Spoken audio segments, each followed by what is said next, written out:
அன்புள்ள துலாம் ராசி அன்பர்களே வணக்கம். இந்த வார ராசி பலன். துலாம் ராசினருக்கு ராசியில் சூரியன், செவ்வாய், 2 புதன், சந்திரன், 5 ராகு, 6 சனி, வக்கிரம், 10 குரு, லாபஸ்தானத்தில் கேது, விரய ராசியில் சுக்கிரன் நீச்சம் அடைந்திருக்கிறார்.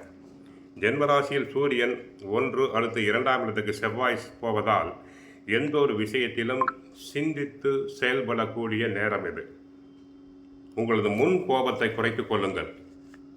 யாரிடமும் வீண் வாக்குவாதம் செய்தல் கூடாது.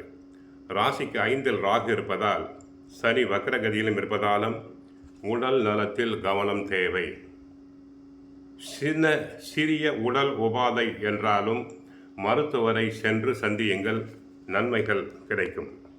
நேரத்திற்கு சாப்பிட வேண்டும், நேரத்திற்கு தூங்க வேண்டும். தொழில் வியாபாரத்தில் தேவையில்லாத நெருக்கடிகள் ஏற்படலாம். ஒரு சிலர் செய்யக்கூடிய செயல்கள் காரணமாக உங்களுக்கு கிடைக்க வேண்டிய நல்ல வாய்ப்புகள் கூட தடைபடக்கூடிய நேரமாகும். சிலருக்கு தொழில் ரீதியாக தேவையில்லாத சட்ட சிக்கல்கள் ஏற்படலாம். தொழில் தொடர்பான கணக்கு வழக்குகளை சரியாக பராமரிக்க வேண்டும். 3ஆம் நபர்களை நம்ப வேண்டாம். பிறருடைய வேலைகளையும் தாங்கள் சேர்த்து செய்ய வேண்டும். உத்தியோகத்தில் உள்ளவர்கள் மற்றவர்கள் வேலைகளையும் சேர்த்து செய்வர். அதனால் உடலில் அசதி, சோர்வு வந்து விலகும்.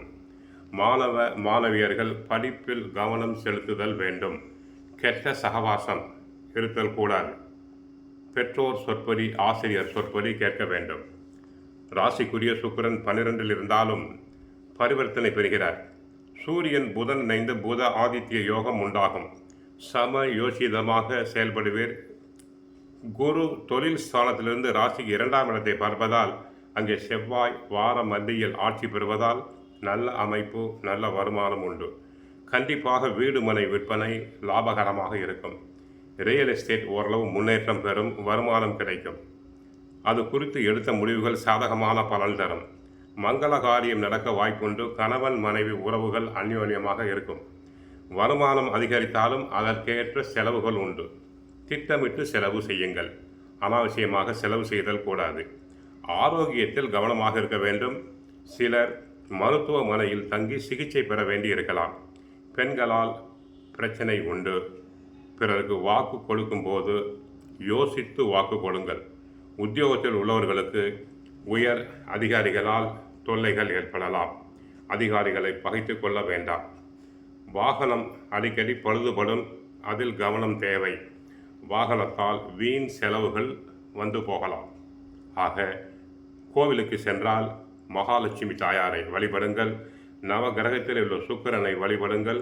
வாழ்க வளமுடன், மங்களம் உண்டாகட்டும்.